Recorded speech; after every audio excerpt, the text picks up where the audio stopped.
Hello बच्चों, आप सब लोग कैसे हो। बच्चों, आज हम हमारी हिंदी की मल्हार पुस्तक का पाठ नंबर 6 पढ़ेंगे। हमारे पाठ का नाम है मेरी माँ। बच्चों, मेरी माँ यह एक आत्मकथा है और जो लिखी किसने है, राम प्रसाद बिस्मिल्लाह खान ने इसे लिखा है। तो बच्चों, हम पाठ शुरू करते हैं।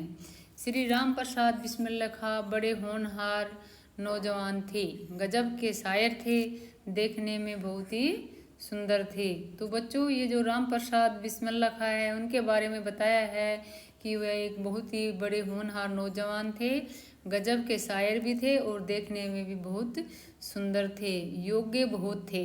जानने वाले कहते हैं कि यदि किसी और जगह या किसी और देश या किसी और समय पैदा हुए होते तो सेनाध्यक्ष बनते। यह कहना है हमारे देश के प्रसिद्ध स्वतंत्रता सेनानी भगत सिंह का बिस्मिल्लाह खां के बारे में। तो बच्चों, भगत सिंह ने बिस्मिल्लाह खान के बारे में क्या कहा कि अगर ये किसी और देश में या और समय में पैदा हुए होते तो ये सेनाध्यक्ष बनते। राम प्रसाद बिस्मिल्लाह खां का जन्म जब हुआ उस समय भारत पर अंग्रेजों का आधिपत्य था। बिस्मिल्लाह छोटी सी आयु से ही भारत की स्वतंत्रता के लिए अंग्रेजों से लड़ते रहे।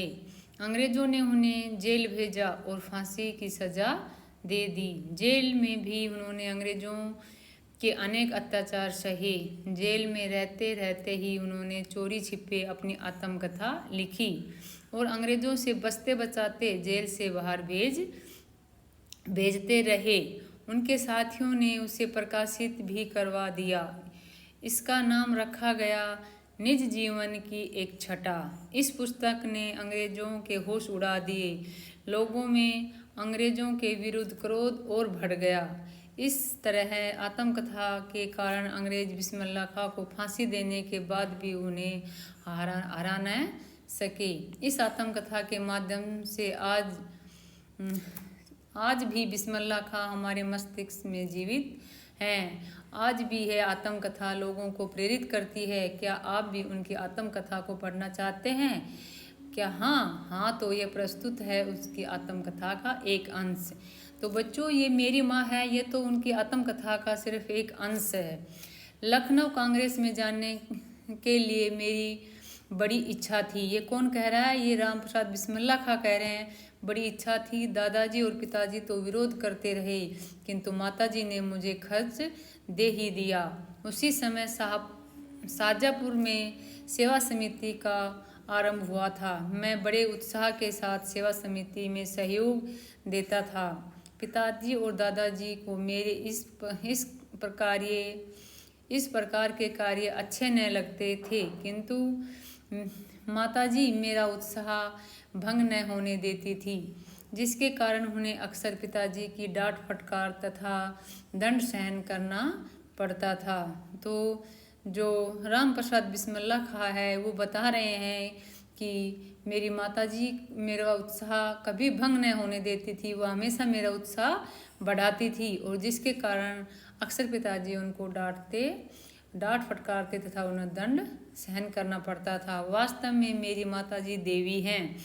मुझ में जो कुछ जीवन का तथा साहस आया वह मेरी माताजी तथा गुरुदेव श्री सोमदेव जी की कृपाओं का ही परिणाम है।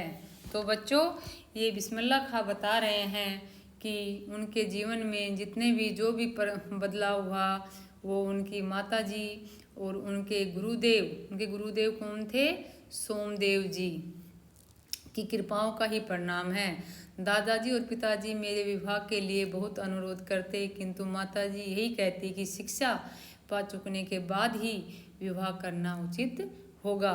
माताजी के प्रोत्साहन तथा सद्व्यवहार ने, तो बच्चों ये क्वेश्चन बन जाता है कि बिस्मिल्लाह खां को किसके प्रोत्साहन और सद्व्यवहार में जीवन में दृढ़ता उत्पन्न की थी? तो किसके? उनकी माताजी के प्रोत्साहन और सद्व्यवहार से ही उनके जीवन में दृढ़ता उत्पन्न की थी। किसी आपत्ति तथा संकट के आने पर भी मैंने अपने संकल्प को न त्यागा। एक समय मेरे पिताजी दीवानी मुकदमे में किसी पर दावा करके वकील से कह गए थे कि जो काम हो वह मुझसे करा लें। कुछ आवश्यकता पड़ने पर वकील साहब ने मुझे बुला भेजा और कहा कि मैं पिताजी के हस्ताक्षर वकालतनामे पर कर दूं। मैंने तुरंत उत्तर दिया कि यह तो धर्म के विरुद्ध है, इस प्रकार का पाप मैं कदापि नहीं कर सकता। वकील साहब ने मुझे बहुत समझाया कि मुकदमा खारिज हो जाएगा, किंतु मुझ पर कुछ भी प्रभाव न हुआ और न मैंने हस्ताक्षर किए। तो बच्चों, आपने देखा कि बिस्मिल्लाह खां कितने ईमानदार थे। वह कोई भी गलत काम करने के लिए तैयार नहीं होते थे, वह हमेशा और सत्य का पालन करते थे और उन्होंने उस पर हस्ताक्षर नहीं किया। अपने जीवन में हमेशा सत्य का आचरण करता था, चाहे कुछ हो जाए सत्य बात कह देता था। 11 वर्ष की उम्र में माताजी विवाह कर शाहजहाँपुर आई थी। उस समय वह नितांत अशिक्षित एक ग्रामीण कन्या के समान थी। जब बच्चों उनकी माताजी की शादी हुई तब उनकी उम्र महज 11 वर्ष की रही होगी और वो बिल्कुल अशिक्षित थी। उन्होंने माताजी शाहजहाँपुर आने के थोड़े दिनों बाद दादाजी अपनी छोटी बहन को बुला लिया, क्योंकि उनकी मम्मी उम्र में बहुत छोटी थी और उन्हें कोई भी घर का कार्य नहीं करना आता था। इसलिए उनके दादाजी ने अपनी बेटी को मतलब उनकी बुआ जी को बुला लिया। उन्होंने माताजी को गृह कार्य की शिक्षा दी।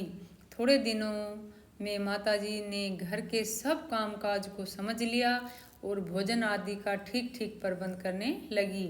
मेरे जन्म होने के 5 या 7 वर्ष बाद उन्होंने हिंदी पढ़ना प्रारंभ किया। तो बच्चों, जो बिस्मिल्लाह खां, राम प्रसाद बिस्मिल्लाह खां की माँ थी, वो बिल्कुल अनपढ़ थी और जब उनका जन्म हो गया था तो वो 5 या 7 साल का महज रहा होगा, तो ही उनकी माताजी ने पढ़ना प्रारंभ किया। पढ़ने का शौक उन्हें खुद में ही पैदा हुआ था। मोहल्ले की सखी सहेलियाँ जो घर पर आया करती थी, उन्हीं में जो शिक्षित थी, माताजी उनसे अक्सर बोध करती थी। इस प्रकार घर का सब काम कर चुकने के बाद जो कुछ समय मिल जाता उसमें पढ़ना लिखना करती।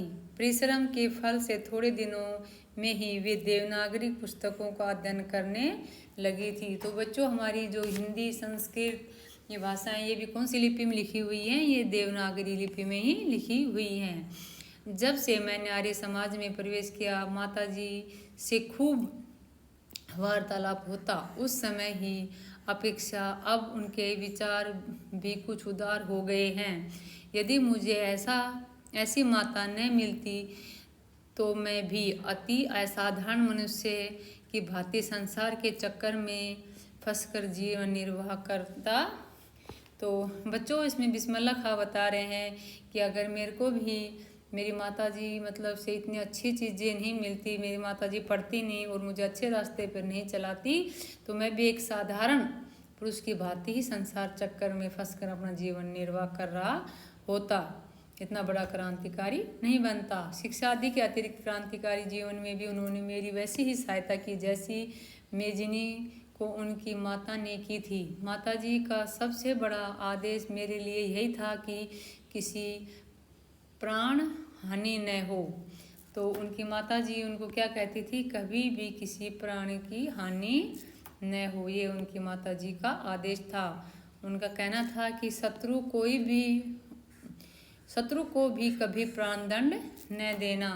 तो बिस्मिल्लाह खां की माता क्या कहती थी उसको कि बेटा कुछ भी करना पर किसी शत्रु को भी प्राणदंड न देना। उनके इस आदेश की पूर्ति करने के लिए मुझे मजबूरन एक बार अपनी प्रतिज्ञा भंग करनी पड़ी। जन्मदात्री जननी, इस जीवन में जन्मदात्री जननी ये किसके लिए कहा गया है? ये बिस्मिल्लाह खां ने अपनी माँ के लिए कहा है। इस जीवन में तो तुम्हारा ऋण उतारने का प्रयत्न करने का भी अवसर न मिला।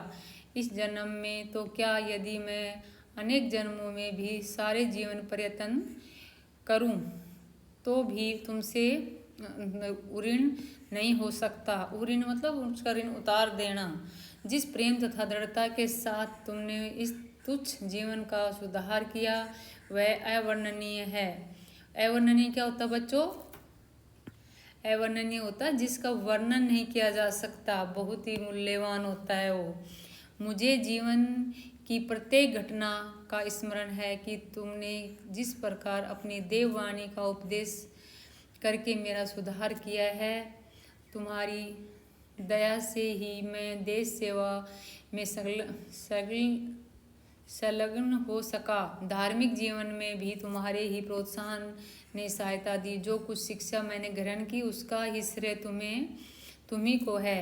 जिस मनोहर रूप से तुम मुझे उपदेश करती थी उसका स्मरण कर तुम्हारी मंगलमयी मूर्ति का ध्यान आ जाता है।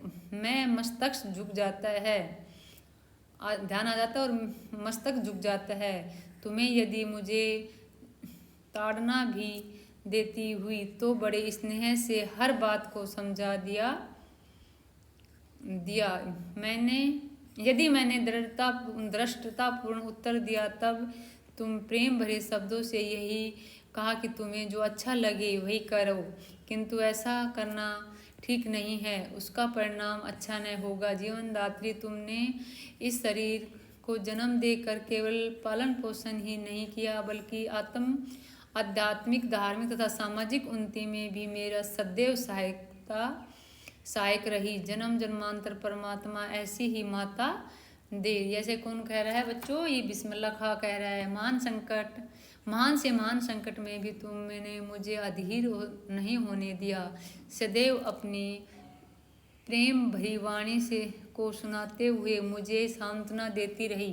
तुम्हारी दया की छाया में मैंने अपने जीवन भर में कोई कष्ट अनुभव नहीं किया। इस संसार में मेरी किसी भी भोग विलास तथा ऐश्वर्य की इच्छा नहीं है। केवल एक इच्छा है, वह यह है कि एक बार श्रद्धापूर्वक तुम्हारे चरणों की सेवा करके अपने जीवन को सफल बना लेता, किंतु यह इच्छा पूर्ण होती दिखाई देती। मैं तुम्हें मेरी मृत्यु की दुख भरी खबर सुनाई जाएगी। माँ, मुझे विश्वास है कि तुम यह समझकर धैर्य धारण करोगे कि तुम्हारा पुत्र माताओं की माता या भारत माता की सेवा में अपने जीवन को बलि देवी की भेंट कर गया है और उसने तुम्हारी कोख कलंकित न की। अपनी प्रतिज्ञा पर दृढ़ रहा। जब स्वाधीन भारत का इतिहास लिखा जाएगा, इसमें बिस्मिल्लाह खां अपनी माँ को कह रहा है कि माँ, जब मैं मर जाऊंगा तो भी कभी भी आपको ऐसा नहीं लगेगा कि मैंने कोई खराब काम किया है, बल्कि आपको गर्व महसूस होगा कि मेरा बेटा अपनी भारत माता के लिए अपना सब कुछ न्यौछावर कर गया। और जब बिस्मिल्लाह खां कह रहे हैं कि जब भारत की संविधानता का इतिहास लिखा जाएगा तो उसके किसी पृष्ठ पर उज्जवल अक्षरों में तुम्हारा भी नाम लिखा जाएगा। गुरु गोविंद सिंह जी की धर्मपत्नी ने जब अपने पुत्रों की मृत्यु की खबर सुनी तो बहुत प्रसन्न हुई थी और गुरु के नाम पर धर्म रक्षार्थ अपने पुत्रों के बलिदान पर मिठाइयाँ बांटी थी। जन्मदात्री वरदों की अंतिम समय भी मेरा हृदय किसी प्रकार विचलित न हो और तुम्हारे चरण कमलों में प्रणाम कर मैं परमात्मा का स्मरण करता हुआ शरीर को त्याग दूं। तो बच्चों, ये एक छोटी सी आत्मकथा का अंश था और इसको किसने लिखा था? ये बिस्मिल्लाह खां, राम प्रसाद बिस्मिल्लाह खां ने लिखा था। तो बच्चों, ये आत्मकथा क्या होती है? आत्मकथा होती है कि स्वयं के ऊपर कुछ लिखना। तो बच्चों, ये इसके लेखक कौन थे? भारत के स्वतंत्रता संग्राम में अनेक क्रांतिकारी वीरों ने अपना बलिदान दिया। सरफरोशी की तमन्ना आज हमारे दिल में है, देखना जोर कितना बाजवे का तिल में है। तो बच्चों, ये तरांगना किसने लिखा था? तो बच्चों, ये लिखा था राम प्रसाद बिस्मिल्लाह खां ने। उन्हीं क्रांतिकारियों में से एक थे। मात्र 30 वर्ष की आयु में अंग्रेज सरकार द्वारा उन्हें फांसी पर लटका दिया गया था। तो बच्चों, जो राम प्रसाद बिस्मिल्लाह खां था तो वो मात्र 30 साल के थे, तभी उनको फांसी दे दी गई थी। असाधारण प्रतिभा के धनी राम प्रसाद बिस्मिल्लाह खां एक अच्छे कवि और लेखक भी थे। उन्होंने अनेक पुस्तकें लिखी जिनमें उनकी आत्मकथा काफ़ी चर्चित रही। मेरी माँ उनकी आत्मकथा का ही एक अंश है। तो बच्चों ये हमारा पाठ पूरा होता है, मेरी माँ। तो बच्चों आपको ये पाठ कैसा लगा? ये एक बहुत ही आत्मकथा, अच्छी आत्मकथा है। आत्मकथा का एक अंश है बेटा, छोटा सा ये। आत्मकथा तो बहुत ही बड़ी है, जो राम प्रसाद बिस्मिल्लाह खां ने जेल में रहकर लिखी थी। तो बच्चों आप लोगों को ये पाठ कैसा लगा? और अगर आपको अच्छा लगा है तो आप वीडियो को लाइक करें, शेयर करें और चैनल को सब्सक्राइब करना नहीं भूलें। अपने अगले वीडियो में हम इसके प्रश्नोत्तर करेंगे। खुश रहो बच्चों, जय हिंद।